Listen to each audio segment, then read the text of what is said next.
Hi, everybody. This is Dixon, I'm Jose. and welcome to episode 8 of Southwest Side Stories. We're going to be interviewing one of my coworkers. I've worked with Mr. Haak for a little over 5 years now. His father was also a teacher here, and he has seen so much of this community grow and learn. So I'm really excited for this interview. This is everything that we were hoping Southwest Stories would be about. Yeah, and I'm looking forward to speaking with Mr. Haak. He's a social studies teacher here in Archer Heights, talking about his experience with CPS. I just want to reference real quick. We are standing in front of a lovely mural here, and Jose, I don't know, can you tell us a little bit about what we're looking at? So this mural went up as the pandemic was just starting to hit. So the students that just came back were welcome with this mural that talks a lot about the roots that are being planted here in Archer Heights that come from all parts of the world, and they're immigratory.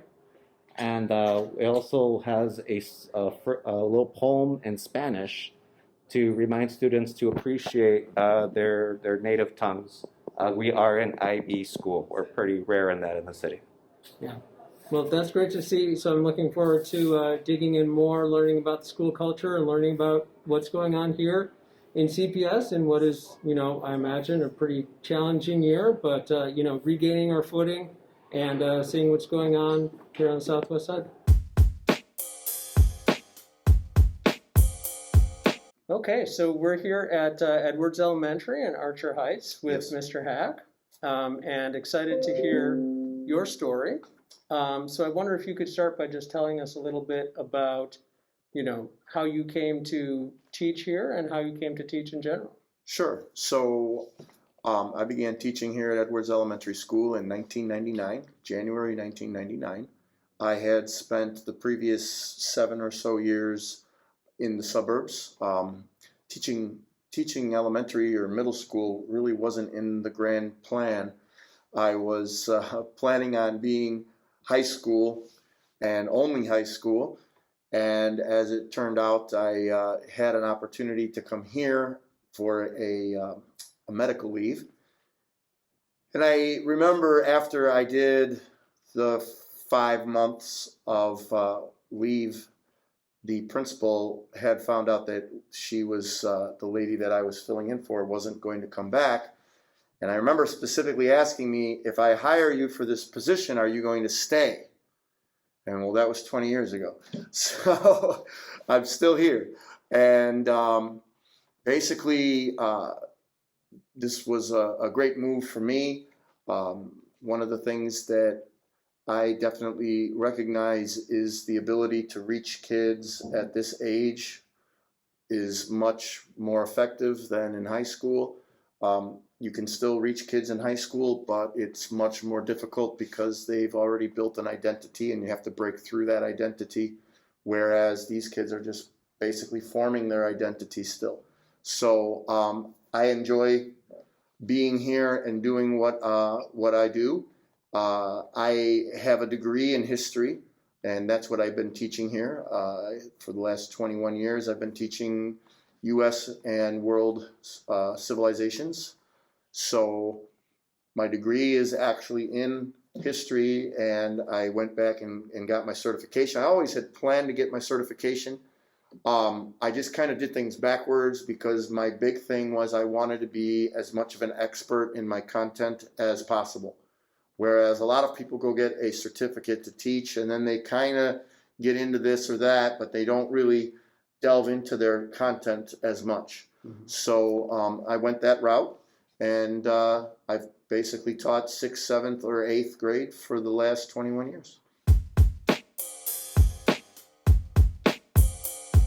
When I was a kid, everybody in the community knew their teachers. Mm-hmm. And those teachers stayed for long periods of time. Now, obviously, if a teacher is not very good, you may not want that. But if you have good teachers, you clearly want them to stay because it builds identity for the community. Mm-hmm. And, one of the things I feel is always happening in CPS is the turnover is just very dramatic. either with people leaving teaching in general, finding what they may feel is a better school, or moving up, taking administrative positions, and you get a lot of turnover in the staffs. And I've just made a commitment that I was going to stay here. So Yeah. And I'm sure over the course of 20 years, you've had situations where, certainly you have younger siblings of students that you had before. I have or now. children of I have students children. that you had before. Yes. I have many, Yeah. actually, which tear Yeah. that I taught, and now I'm having their children in middle school, which means it's been a while. So it's a bizarre feeling, but it's also kind of nice because you have this, the people are still here. Some of these people, they're not living with their parents in the community. They've actually bought it and are living in their own places in the community. So, the traditional view of everyone trying to move out and leave isn't necessarily true. You seem to have like two kind of main interests. There's education and there's history. So Right. I wonder if you could talk a little bit about your decision to go into education and then the subject matter that you wanted to Sure. focus on. So my father, he was a CPS teacher. He started in the mid-1960s at Gary and Marquette elementary schools. He eventually, in the mid-70s, he became a teacher here at Edwards. And, I always admired my father, obviously, for, the things that he was doing. And some of that was instilled in me, as time went by as a younger person. And my father, he taught history also. He was a history buff. He loved history. He loved everything about all histories. And, there was a lot of documentaries and stuff, at home. So it just was something that became a part of me, just from natural interest, but also more or less being introduced to all of those things, from him. So when it came time for me, I always wanted to be a National Geographic photographer. As a child, that was my dream. And I later found out, obviously, that not very many photographers get to do that. Yeah. So by the time I was a junior in high school, I had pretty much decided that I was going to be a teacher. So. Yeah. Did you have the whole bookshelf of National Geographics as a kid? Yeah. The kids' versions. And, well, the cool thing is my dad used to go to, my dad was really big into antiques and collecting old stuff. National Geographic goes back to the early 1900s, and he used to be able to find those things for like nothing, boxes full. So I had in my bookcase like National Geographics from 1930. Yeah, and just all the cool stuff that was in them, and so I had all that stuff. Yeah, that's great. So, you talk about history as a subject. So, when you have students who, start in your class at the beginning of the year, right? What is it that you just hope to impress upon them? What do you want them to leave your class with at the end of the year? Well, for my purposes, what I feel is that they should leave here with a baseline that's going to be developed and added to. Clearly, we hope that our kids are going to be interested in intellectual things beyond their time here. Unfortunately, it's not always that way, but a high percentage of the time it is. I don't bog my students down in a lot of detail because I feel that, and this is from trial and error over 29 years of teaching high school and middle school. I think in history what happens sometimes is a person is a geek about history themselves, and then they lose track of the fact that these kids are not. Yeah. And you might get one or two that are, but for the most part, you need to hook them without all of the doldrums of tedium, all the facts, all that kind of thing. And so as time has gone by, as the years have passed, I have refined what I teach to what I feel is the most essential, and really hit them with those things and make sure that they go out of here with that baseline. If kids are going to go to a selective enrollment high school, if they're going to go to Curie, they're going to get into an IB program, you know, I'm hoping that I'm instilling an interest without killing them with boredom. If I can instill an interest in them and get them to be inquiring about these things, they're going to add all that stuff later. You know, and what I noticed is from my own experience when I was in school, you know, a lot of teachers, they loved history, but they loved every little tiny little detail, and they wanted you to love all those details too. Right. And lots of kids just was like, turn off the brain and disengage. Yeah. Because it's just too much for especially a 13-year-old. It's just can be overwhelming. So my approach is to try to get them to go out of here with some baseline, hard, cold, you know, thought processes about government, about culture, about, you know, just some of the bigger ideas, and then let them move on from there. And a lot of kids, you know, once they get an interest in it, they research on their own. I mean, I have many students who have gone off from a lecture that I've given and then have come back with all this stuff. Like, and of course, they have it way easier than we did, because I'd have to might have to convince my mom to drive me to the public library. You know, they just go home. And so, you know, it does really inspire in a lot of them that inquisitive nature to find out more. Yeah, that's an interesting point, because when you started teaching, and certainly when you were in school, you would have to go to the library. You would have to. I tell these kids that stuff all the time. I'm like, you guys, you don't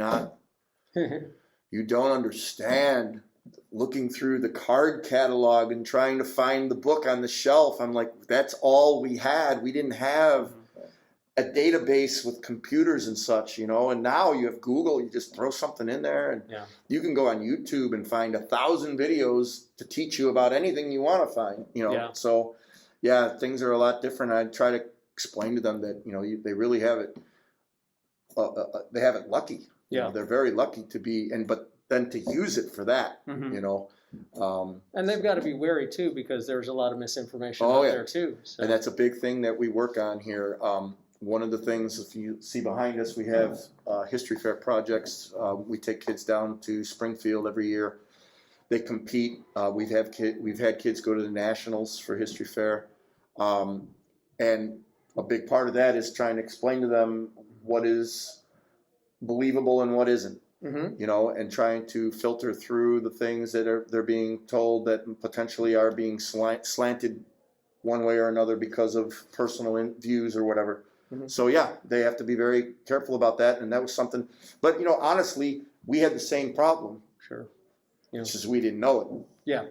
I mean, our problem was textbooks that were being written as fact, and not necessarily always being written to, you know, persuade you to believe a certain thing, but just because sometimes the people that were writing the textbooks didn't know. You know, their understanding of the past wasn't that good themselves. So unfortunately, you know, then we learned things. I'm always telling my students, you know, hey, when I was a kid, we were taught that this guy was this, and this. And that was hard, cold facts that nobody questioned. Yeah. And so we didn't have any reason to think like, oh, wait a minute, you know, now you got all of these different viewpoints coming at you, but it's good because it's exposing things that in the past maybe we weren't aware of. But at the same time, you have to be very careful about what is this person trying to get me to believe. You know, do they have an agenda beyond truth?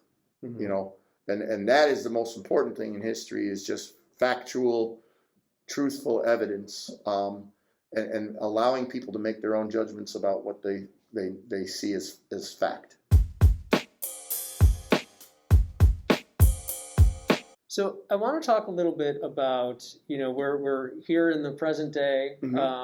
we're still in the middle of the COVID pandemic. Yes. And the last, year and a half plus have been a really big adjustment, especially in education. Yes. So talk a little bit about, just how you adjusted practically, and then also, you're teaching history, you're teaching social studies. All of a sudden, there's something that kids are living through, that we're all living through, that history books will be talking about 100 years from now. In fact, the one project that's right here behind us is the 1918 Spanish flu epidemic, pandemic, which wasn't really a Spanish flu at all, and the kids had a lot of fun actually finding out those things, and finding out that the Spanish flu actually more than likely started here in the United States. So, I've taught them that, these things that you're seeing here on these displays 100 years from now, kids are making displays about you. Like you've actually done history, and you've done things that no other people have done before. Learning for over a year without coming into a school building, that hasn't been attempted. To carry on the learning process. Kids have been, schools have been shut and kids have been sent home, but the learning process dies. But here, for the first time in history, we attempted to continue the process without the kids being in front of us. So that is all, and when you point that out to students, they sometimes are awakened to that idea. They're kind of like, you're right. Yeah. I didn't think of that. And I said, well, when you're 50 years old and you have grandchildren potentially, they're going to ask you from their homework, how did you handle this? And you are a source. You are a source to explain to others what you went through and what you felt and such. Yeah. So from that aspect, definitely trying to get the kids to understand that. But my experience with, and this is going to be potentially unpopular with some people, but I'm going to truthfully talk about how I felt. I don't feel that, and because of my experiences and what I personally witnessed and personally went through, the kids who wanted to learn this learning gap thing in this setting, in here, now maybe it's different in other places, but the kids who wanted to learn and wanted to engage, I believe they may have even learned more than if they had been here. The ones who did not fare as well are people who were not putting that, I don't want to say effort because it's not always effort, but they weren't putting all of what they had into trying their best to continue with learning. And I 100% understand and agree, that this was tragic, and I don't know what's happening inside your home. I don't know what's going on with your family. I don't know how it, we had students who lost parents. So if a child is AWOL for a month, you can't pass judgment. But unfortunately, there were also people who were taking advantage of that and just not. We had a lot of kids logging in, and then they weren't there. They were there for attendance, but they weren't there engaging at all. So I really feel like, those who were able to continue to focus on the importance of doing the best, whatever that was, whatever under these circumstances, whatever the best was, I think that they did fine. And I really think, like at the kids that I had last year, they're in 8th grade now, and I know for a fact that a large percentage of them learned exactly what they should have and were supposed to. And I've had kids come and tell me, like at the end of the school year last year, Mr. Haak, we learned a lot this year. And I was like, I'm glad to hear that, because if they're recognizing it, then, that gives me insight into whatever we were attempting to do, that it was working. then there's this year, of course. Right. So you come back in person Mm-hmm. in the fall, and school has been, back in person for a little bit now. Yep. I wonder if you can talk about, how that's going and how Sure. that adjustment has been. Well, I see a large majority of the students are thrilled to be back. There's so many aspects of school that just you can't do over a computer. I always worried that certain political forces in our country were going to push for a cheaper way to do education, and wouldn't it be great if every kid could just log into their computer at home and we pay some corporation to put the curriculum together and they all get the same lesson and all that? Wouldn't that be great? You could just save so many tax dollars and all of the. This exposed that should never happen, because there are too many. Now there'll be some psychopaths that are going to scream and yell and disagree with me, but and yes, I call you psychopaths. That's my right. People don't know me. I play a lot, so. But there's too many things that go on here beyond education, and the kids are really starving for that. They're starving for the extracurriculars. They're starving for the social interaction. That's the place that I worry about the kids regressing. I'm not worried about them regressing in, did they lose in reading? Did they lose in math? My concern is, did they lose in their social interactions? And I'm not talking about just hanging out with friends. I'm talking about understanding how to behave around people, and not necessarily in a frame of mind where it's like, misbehaving or not. I'm talking about just how do you act? How do you interact with people? For the last 16, 17 months, you've been interacting pretty much with your family, and you haven't. And so we have a group of kids right now who the last time they were in the school building full time was 5th grade. Yeah. They're 7th graders. They've gone through a big change of life in which they would have normally figured that stuff out with each other. But here they're tossed back into this pool with a totally changed dynamic.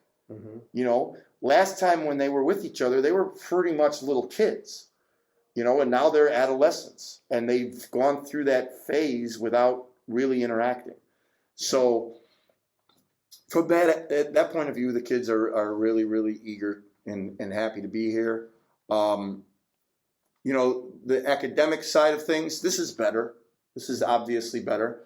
The one thing that I definitely can do here is I can make sure that a kid is listening. I can make sure that a kid is getting something.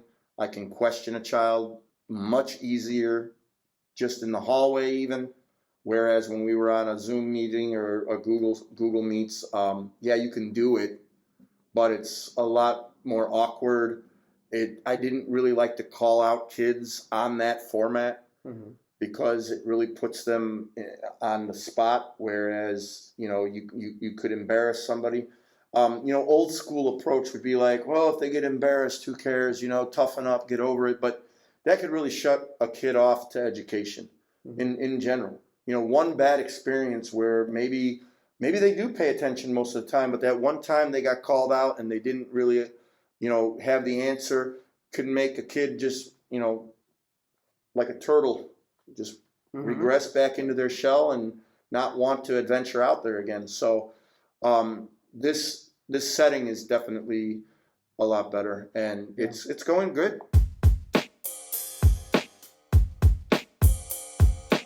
Before we wrap up, I wanted to also ask about, the community that we're in and the school that we're in. And, you've been here a long time. Right. This is a building, with a good amount of history. A lot of CPS schools, it's been around for many decades. Yes. I wonder if you have any impressions about, the history of the school, the history of Archer Heights and the Southwest Side. Sure. So, my family was Southsiders, city people. I personally grew up in the suburbs after my family could afford to move. But my father being somebody who worked at the school, I came to the school when I was a little kid. You know, I recall the gym and the library and all those things. And then now I'm working here, and it's very bizarre sometimes to think about, you know, what my experiences were as a 5-year-old compared to, you know, well, I don't want to say how old I am, but yes. And so, you know, it's changed in many ways, but in other ways it really hasn't. The school was opened in 1924, and you know, one of the things about the school is the windows. When my father was teaching here in the 80s, they didn't have air conditioning, and the windows were still the same windows they had when they built the school, which were these big giant windows that opened. And because there was no air conditioning, they had to have the windows open when it was hot out to get airflow. And back in that time, you know, they were still landing prop planes at Midway, and we are right in the flight pattern. Yep. But back in those days, every 2 minutes they had to stop teaching, because these prop planes would fly right over to the top of the school, and they were so loud that you couldn't even hear yourself. So when Midway switched over to taking commercial jets and such, you know, they put in the mid 90s, they put in the soundproof windows, and they're pretty soundproof. I mean, we don't have to disrupt anything really because of the flight patterns. But that's just one example of, you know, how over time things have changed. Another thing though is that the school has just grown. When I first started working here, we had three homerooms per grade level, and now we're at 5 or 6. Yeah. So we've pretty much doubled. Edwards Elementary School is routinely in the top 3 elementary schools for the entire city of Chicago, the biggest elementary schools. We are basically continuously fluctuating with PEC and past year, but this entire area, the 3 top elementary schools are all in this area. Yeah. So it just shows that the community is thriving, and that, you know, it is it's just building. It's just, you know, continuing to grow, and you know, this community around here is going to be here for a very long time. All right. I thought that was a really good interview. I had a good time meeting up with Mr. Haak and getting to see Edwards Elementary on the inside, learning a little bit about his experience as a teacher there. What were some things that jumped out to you about the interview, Jose?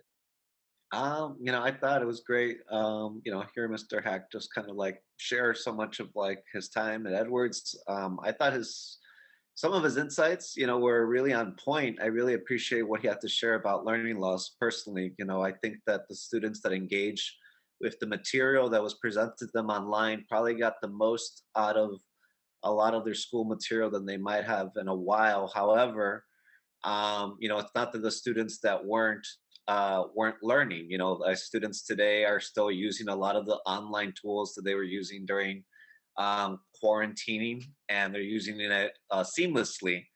And we're picking up. I don't know. I think I really like the way he was able to describe the learning process and where he picks up on it. I think educators, you know, seasoned and new, can appreciate, you know, his take on the elasticity of a student's mind and the way that they're still been learning, you know, during this time, whether it's a bunch of historical facts or whether it's just how to be effectively engaged with their classmates online. Yeah, yeah, for sure.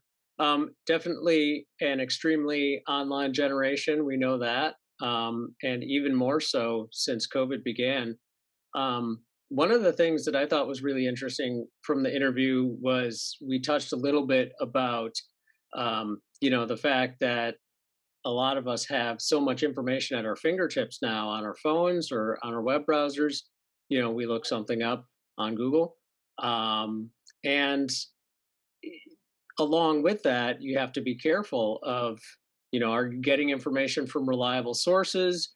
Are you seeking out information that just kind of confirms what you want to believe or you already believe?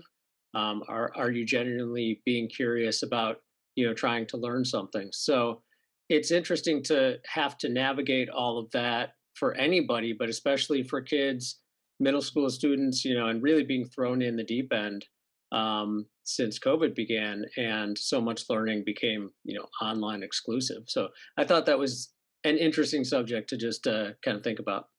Yeah, and it's one that preoccupies parents and educators alike. And how do you navigate that, with Google's best policies, best practices, and in the classroom? Like, I really appreciated, Mr. Hack bringing it back down to like the community schooling model and the fact that, he's a rare example, maybe in the city nowadays. It's something that maybe we should really be the norm again, and, a teacher being a fixture of the community that they teach in, that they serve in, and it seems like every experiment with education tries to challenge that very notion. But it's here he is, like in the digital age when these kids don't know what the best practices to do online are. Even someone that might not totally get all of the online tools is someone that they rely on for advice, that because their parents have, because their siblings have, and that definitely makes a difference in a community. Yeah, for sure. And having an educator who's been there for decades, and has some history and familiarity with the neighborhood is pretty invaluable. So we want as much of that in our schools as we can get, obviously. So before we conclude, I just want to give a quick shout out. No real easy way to transition to this, but the Chicago Sky did win the WNBA championship yesterday, which would be Sunday, October 17th. My wife and daughter and I were at the game on Friday, which was a blowout win for the Sky. It was sold out. It was loud. It was great to see everybody so enthusiastic, and it was the first professional sports championship for the city since the Cubs won in 2016. So a 5-year gap, but great to see Candace Parker come home to Chicago and win a championship in her first season with the Sky. And I'm just going to put up this towel that we got at the game. It says Chicago Sky WNBA Finals 2021. They gave it to us to wave above our heads, and it's a lot of fun. So they're not they're not giving us any money or anything, but I think supporting women's professional sports, I advocate for everybody to go out. It's it's a really good time. The stadium is relatively close if you live on the southwest side. It's just off the Cermak exit on 55. Takes us about 10, maybe 15 minutes to get to the game. So convenient and fun, and the 2022 season can't come soon enough.